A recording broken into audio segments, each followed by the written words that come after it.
വെള്ളമാണോ മദ്യമാണോ? രണ്ടും. ഇങ്ങനെ വന്ന് നിക്കണമെങ്കിൽ എന്ത് കുടിച്ചിട്ടായിരിക്കും?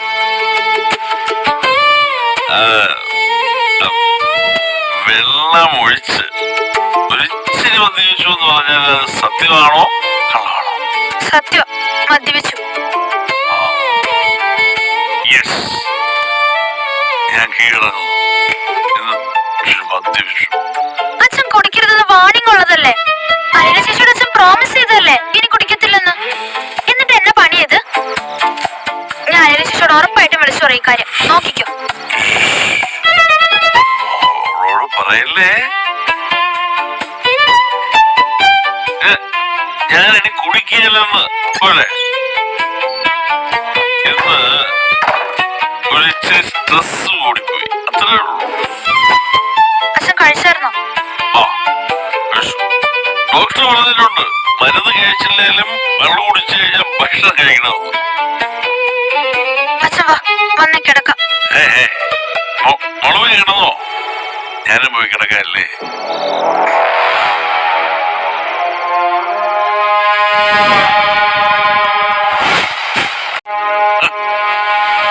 അതെ, പണ്ടിതുപോലെ കുടിച്ച് കുന്തം മറിഞ്ഞതാ നേരെ ഐസിയിലോട്ട് കെട്ടിയെടുത്തത്. അതോർത്താ കൊള്ളാം. ഇനിയും കുടിക്കാനാണ് ഭാവമെങ്കിൽ നേരത്തെ തന്നെ ബുക്ക് ചെയ്യാലോ.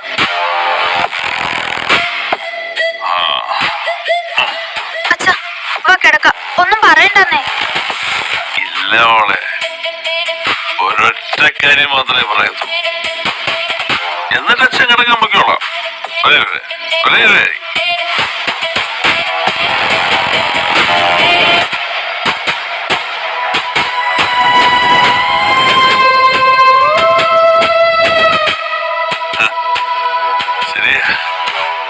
ശരിയാ പറഞ്ഞത്. ബാലേന്ദ്രൻ കുടിച്ചതന്നെ കൂടുതലുകൊണ്ടാണ് ഐസിയുവിൽ കയറേണ്ടി വന്നു. ഞാനത് സമ്മതിക്കുന്നുണ്ടല്ലോ. അതുപോലെ ഞാൻ ഒരു കാര്യം ചോദിക്കട്ടെ. നിന്റെ അഹങ്കാരത്തിന്റെ കൂടുതലുകൊണ്ടല്ലേ കൈയും കാലും കൊടിഞ്ഞ് തവളയെ പോലെ ആശുപത്രിയിൽ നീ കിടന്നത് അല്ലേ?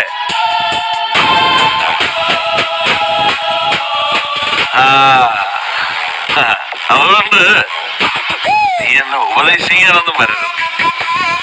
നമ്മൾ രണ്ടുപേരും അതിനകത്ത് കിടന്നിട്ട് വന്നവരായതുകൊണ്ട് നീ അതിനെ കുറിച്ച് പറയാനായിട്ടില്ല. മനസ്സിലായ?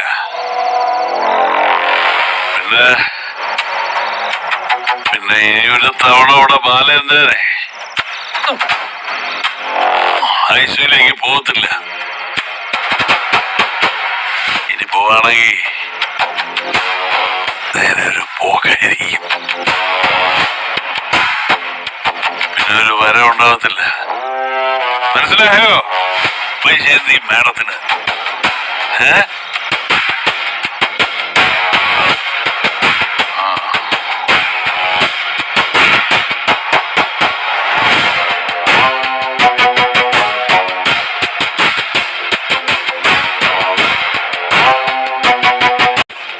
അതെ, അധികമായാലേ അമൃതം വിഷമെന്നൊരു ചൊല്ലുണ്ട്. എന്റെ കാര്യത്തിൽ അങ്ങനെയൊന്നും അല്ല കേട്ടോ. അധികമൊന്നും വേണ്ട, അല്ലാതെ തന്നെ വിഷം.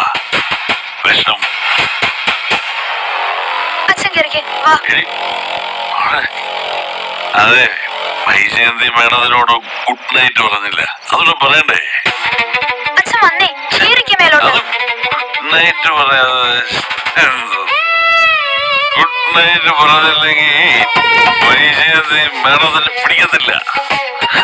വൈജയന്തി മേഡം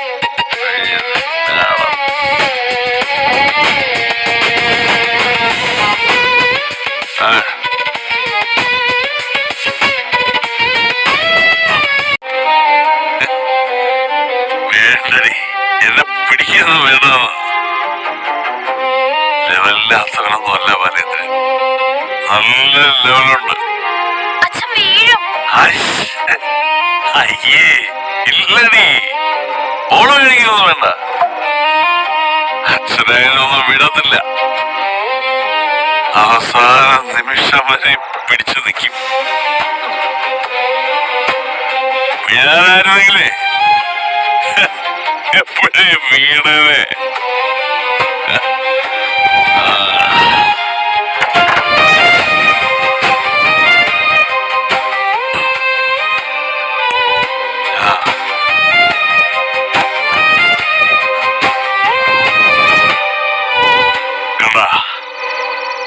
അച്ഛൻ ശരിയായിട്ട് നിൽക്കുന്നുണ്ട. അച്ഛൻ എന്തിനാ കുടിച്ചത്? അച്ഛന് വയ്യാത്തല്ലേ? കുടിക്കരുത് ഡോക്ടർ പറഞ്ഞിട്ടല്ലേ? ചുമ്മാ കുടിക്കരുത് നമ്മളോട് പറഞ്ഞിട്ടേ മാറിപ്പോയിരുന്നു കുടിക്കുന്ന ഡോക്ടർമാരെ എനിക്കറിയാം.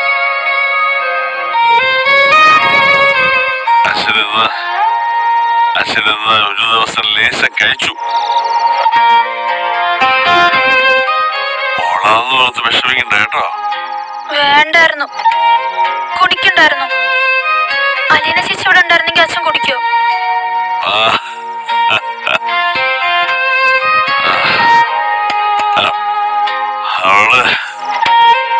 അവളില്ലല്ലോ, പോയില്ലേ? അവളുടെ പാട് നോക്കി പോയില്ലേ? എല്ലാം അറിയുന്നവൾ, എല്ലാം അറിയിച്ചവൾ. ഒരാളെ മാത്രം ഒന്നും അറിയിച്ചില്ല. അറിയാവുന്നവളെ അറിയിച്ചില്ല. അയ്യോ, ഇതെന്തൊരു ലോകം, എന്തൊരു നീതി.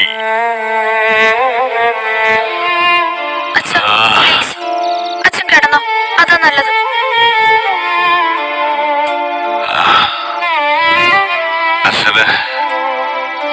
അച്ഛന് വിഷമമുണ്ടടി.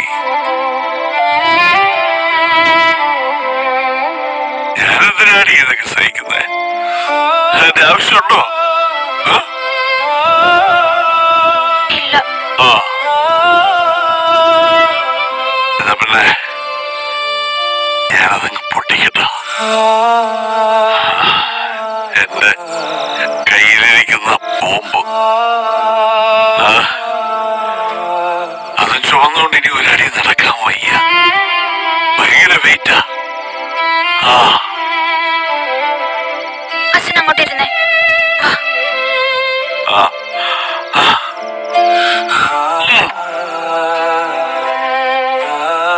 പൊടിക്കട്ടെ. നിനക്കറിയാലോ അല്ല ഇനി ആർക്ക് വേണ്ടിയിട്ടാ സൂക്ഷിച്ചു വെച്ചിരിക്കുന്നത്? രക്ഷിക്കാനാ.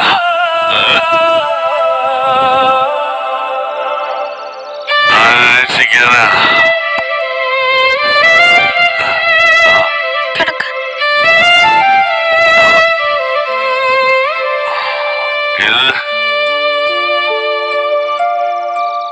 ഇതെന്തൊരു ജീവിതമാണുള്ളത്.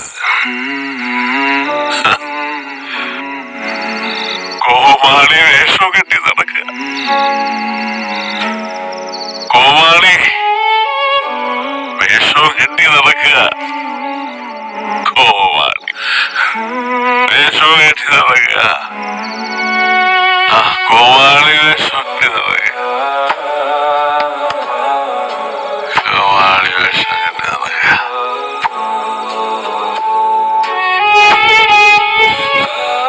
ഞാൻ പൊട്ടിക്കും. പൊട്ടിക്കും. പൊട്ടിക്കും. പൊട്ടിക്കും.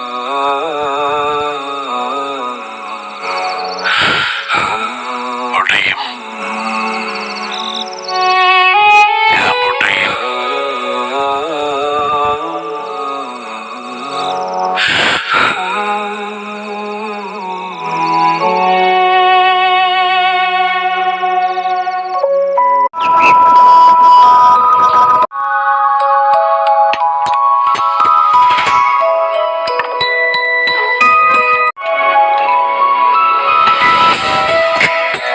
അപ്പച്ചൻ കൈ കഴുകുന്നില്ലേ? ഓ വേണ്ട, എനിക്ക് വേണ്ടടാ പോയി. അപ്പച്ചൻ എന്താ വേണ്ടാത്തത്? എനിക്കൊന്നും വേണ്ട. എന്താ വയറിന് എന്തെങ്കിലും പ്രശ്നമുണ്ടോ? ഞാനും ഉപവാസത്തിലാണ്.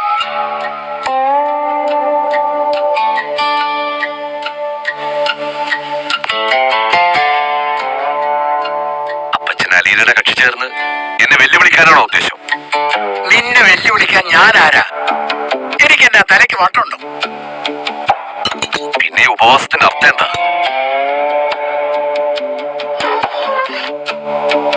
ഈ ഉപവാസം എന്ന് പറഞ്ഞാൽ വെറും പുല്ലാണെന്ന് തെളിയിച്ചു കൊടുക്കണ്ടേടാ ലാലിച്ച.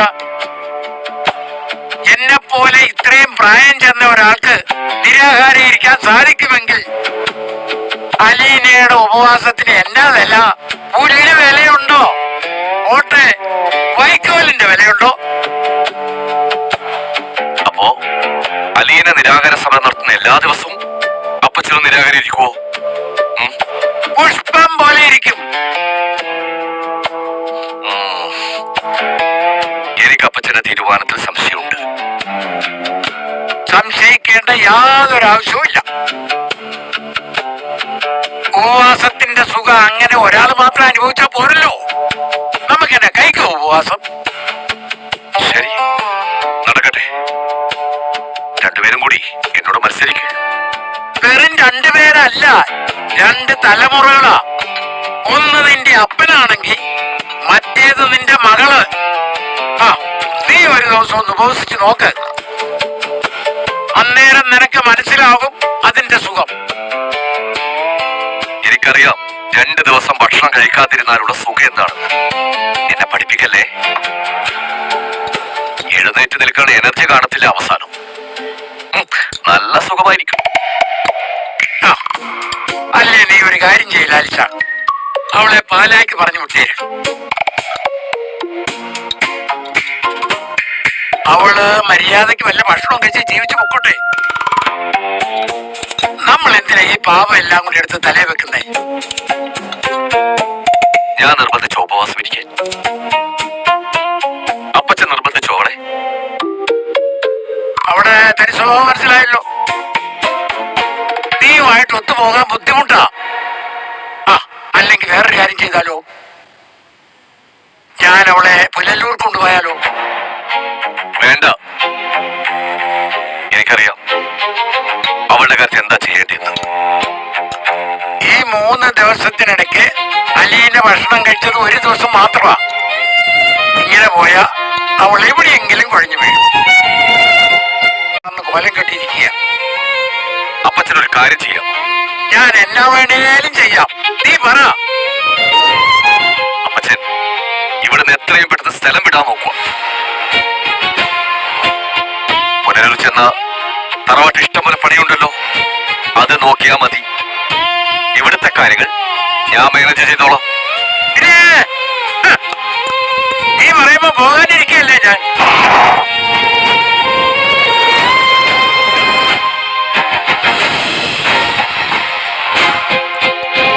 നീ എന്നാണ് ലാലിച്ച വലിയ കേവനായത്? എന്റെ മടി കയറിയിരുന്ന് അപ്പിയിടുകയും മൂത്രമൊഴിക്കുകയും ചെയ്തിട്ടുള്ളവനല്ലേ നീ? അല്ലേ?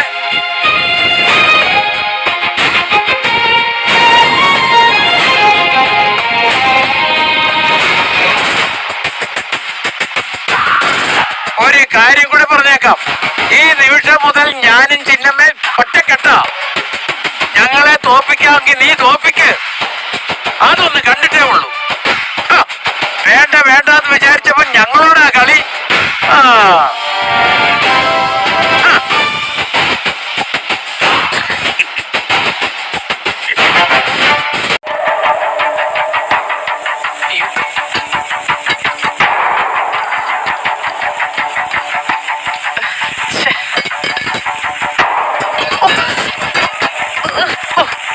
ഓരോരുത്തരെ പണിക്ക് വെക്കുന്ന എന്നെ തല്ലണം.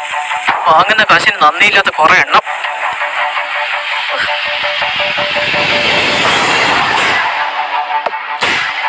അതെങ്ങനെയാ? അതിനാദ്യം കുടുംബത്തിലുള്ളവർ മര്യാദക്കാണെങ്കിലല്ലേ ബാക്കിയുള്ളവർ.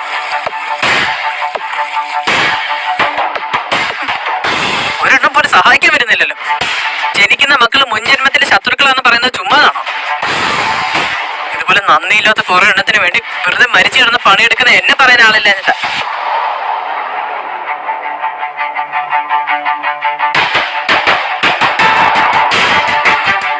ഞാൻ മാത്രം പണിയെടുത്തിട്ട് ഇവിടെ ആരും പ്രശ്നം വിഴുങ്ങണ്ട. 4-5 ദിവസമായിട്ട് മനുഷ്യൻ ഒറ്റയ്ക്കാണെന്ന് നടുപിടിക്കുക.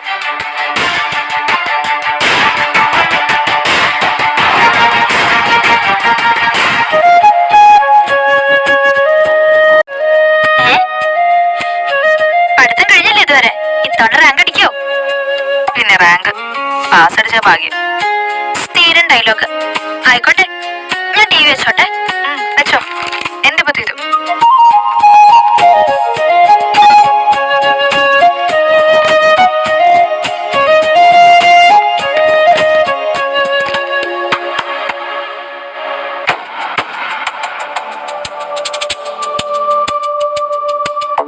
നീയൊക്കെ ഇവിടെ പഠിക്കാനാണെന്നും പറഞ്ഞിരുന്നു ബാക്കിയുള്ളവർ നടുവെട്ടി പണിയെടുത്തോണ്ടിരിക്കുക. സൂചിച്ചിരുന്ന ടി വി കാണുന്നല്ലേ? ഞങ്ങൾ ഇത്രയും നേരം പഠിക്കുമായിരുന്നു, ഇപ്പൊ ഒന്ന് വെച്ചോളൂ.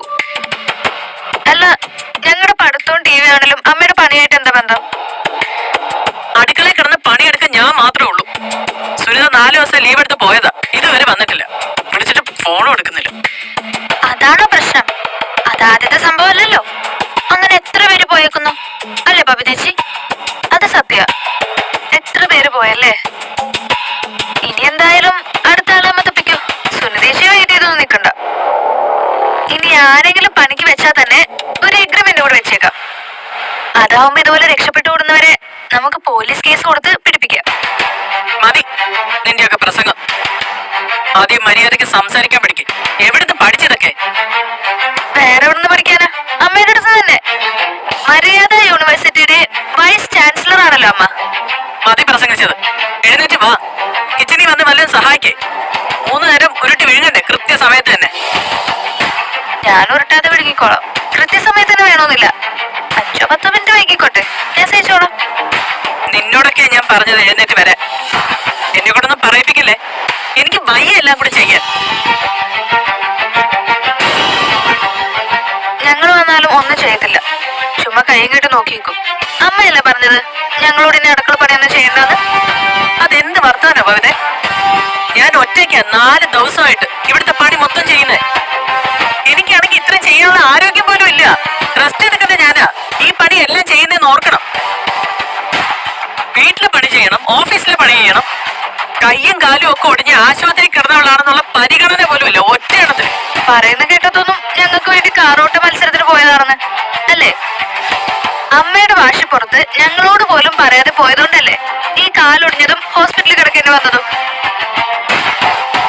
ഒരു പഴഞ്ചൊല്ലുണ്ടല്ലോ, അറിയാത്ത പിള്ള ചൊറിയുമ്പോ അറിയാവുന്നോ, അടക്കമില്ലാത്ത തത്ത അടുപ്പിലെന്നോ. അല്ലേ കൃഷ്ണൻ? നീയൊക്കെ എന്റെ മക്കൾ തന്നെയാണോടി? പെറ്റ തള്ളെന്നുള്ള വിചാരം വേണ്ട. ഒരു അന്യ സ്ത്രീയോടെങ്കിലും കാണിക്കുന്ന മനുഷ്യത്വം എങ്കിലും നിനക്കൊക്കെ ഉണ്ടോടി? അതെ, ഈ മനുഷ്യത്വം എന്ന് പറയുന്ന സാധനമേ മാർക്കറ്റിൽ നിന്ന് വാങ്ങാൻ കിട്ടുന്ന സാധനമല്ല. ഈ പറയുന്ന തള്ളയും തന്തയും ചേർന്ന് അവരുടെ മക്കളുടെ മനസ്സിൽ കുഞ്ഞുനാള് മുതലേ പാകി മുളപ്പിച്ച് വളർത്തിക്കൊണ്ട് വരേണ്ടതാ. എന്നാല് ആവശ്യം വരുമ്പോ അതിൽ നിന്ന് വല്ലത് പറിച്ചെടുക്കാൻ പറ്റത്തുള്ളൂ. തിന്നാ നേരം ആവുമ്പോ കൊച്ചമ്മമാര് ഊണുമുറിയിലോട്ട് വന്നിരിക്കും. ഞാൻ അമ്മിക്കല്ലെടുത്ത് പിഴുങ്ങി വെച്ചേക്കാം. അമ്മയോട് നിന്നേ. അമ്മയ്ക്ക് എന്താ വേണ്ടേ? ഞങ്ങൾ അമ്മേനെ ഇവിടുത്തെ പണിയിലൊക്കെ സഹായിക്കണം അല്ലേ? ആ അതെ, ഇന്നൂടെ ഞാൻ നിനക്കൊക്കെ തിന്നാൻ തരും. നാളെ മുതൽ അവരവര് വെച്ച് തിന്നോണം. എന്നെ സഹായിക്കുകയാണെങ്കിൽ ഞാൻ മുന്നോട്ട് വെച്ച് വിളമ്പി തരും. ഈ അമ്മ എന്ന് പറയുന്ന സാധനമേ മക്കളുടെ വേലക്കാരിയല്ല. അമ്മ ഒന്ന് ആലോചിച്ച് നോക്കിയേ. അമ്മയ്ക്ക് ഒരു കാര്യം നാണം തോന്നുന്നില്ലേ ഞങ്ങളുടെ മുഖത്തൊക്കെ ഇങ്ങനെയൊക്കെ പറയാൻ? ഞാൻ എന്തിനു നാണിക്കണം? എനിക്ക് വയ്യ ഒറ്റയ്ക്ക് ഇതൊക്കെ ചെയ്യാൻ. അമ്മ വന്നപ്പോ ഞാനും ബബിതേശി രോഹിണനും ചേർന്ന് ഈ വീട്ടിലെ എല്ലാ ജോലിയും കൃത്യമായിട്ട് ചെയ്തോണ്ടിരുന്നതല്ലേ?